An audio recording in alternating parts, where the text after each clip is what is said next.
അനിൽ ഉന്നയിച്ചൊരു പ്രധാനപ്പെട്ട പ്രശ്നമുണ്ട്. ജനതാദൾ സെക്യുലറിന്റെ ഇപ്പോഴത്തെ നേതാക്കൾ ഒന്ന് നിങ്ങളുടെ കൂടെയാണ്. അപ്പൊ മന്ത്രി കൃഷ്ണൻകുട്ടി നിങ്ങളുടെ ഘടകകക്ഷിയല്ലേ എന്നാണ് ചോദ്യം.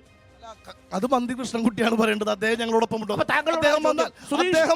മന്ത്രിസഭയിലുള്ള പിണറായി സർക്കാരിന്റെ മന്ത്രിസഭയിലുള്ള ഒരു മന്ത്രി അങ്ങ് കേന്ദ്രത്തിൽ NDAക്കൊപ്പം നിൽക്കുന്ന സഖ്യകക്ഷിയുടെ മന്ത്രിയാണ്.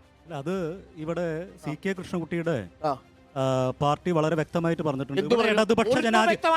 ഇടതുപക്ഷ ജനാധിപത്യ മുന്നണിയുടെ ഭാഗമായിട്ടാണ് ഞങ്ങൾ ഇവിടെ നിൽക്കുന്നത് എന്നുള്ളത് വളരെ കൃത്യമായിട്ട്. പക്ഷേ അലേക്ക് അവിടെ ഇരുന്നോട്ടെ. പക്ഷേ കൃഷ്ണൻകുട്ടിയും അദ്ദേഹത്തിന്റെ പാർട്ടിയുടെ ഇടതുപക്ഷ ജനാധിപത്യ മുന്നണിയുടെ ഭാഗമായിട്ടാണ് ഇവിടെ നിൽക്കുന്നത്. ഇടതുപക്ഷ ജനാധിപത്യ മുന്നണിക്ക് യാതൊരുവിധ പ്രശ്നവുമില്ല. ഇവിടെ ദീർഘകാലമായിട്ട് ഇടതുപക്ഷ ജനാധിപത്യ മുന്നണി വളരെ ശക്തമായി തന്നെയാണ് മുന്നോട്ട് പോയിക്കൊണ്ടിരിക്കുന്നത്. കൊല്ലത്തും ആലത്തൂരിലും എറണാകുളത്തും BJP സ്ഥാനാർത്ഥിയെ നിർത്താത്തത് നിങ്ങൾക്ക് വേണ്ടിയാണെന്നാണ് അനിലക്കര പറയുന്നത്. അതൊക്കെ അനിലക്കര പല ആരോപണങ്ങളും അതുപോലെ ഉന്നയിക്കും. ഉണ്ടയില്ല വെടികൾ പലതും മറ്റേ പുറത്തുവിടുന്ന ആളാണ് അനിലക്കര. ഇവിടെ ഇടതുപക്ഷ ജനാധിപത്യ മുന്നണി ഈ രാജ്യത്തിന്റെ ജനാധിപത്യവും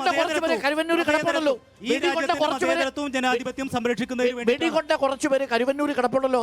അത് ഇന്നലെ കണ്ടു. ഇന്നലെ ഇവിടെ ഒരു ചാനൽ ചർച്ച ഉണ്ടായിരുന്നു. ആ ചാനൽ ചർച്ചയിൽ കരുവന്നൂരിലെ ഇര എന്ന് പറഞ്ഞിട്ട് ഇവിടെ BJP-ക്കാർ ഒരാളെ കൊണ്ടുവന്ന് ഇരുത്തി. ഒന്നും കിട്ടിയില്ല എന്ന് പറഞ്ഞുകൊണ്ടാണ് അദ്ദേഹം രോദനം പുറപ്പെടുവിച്ചത്. എന്താണ് സത്യം?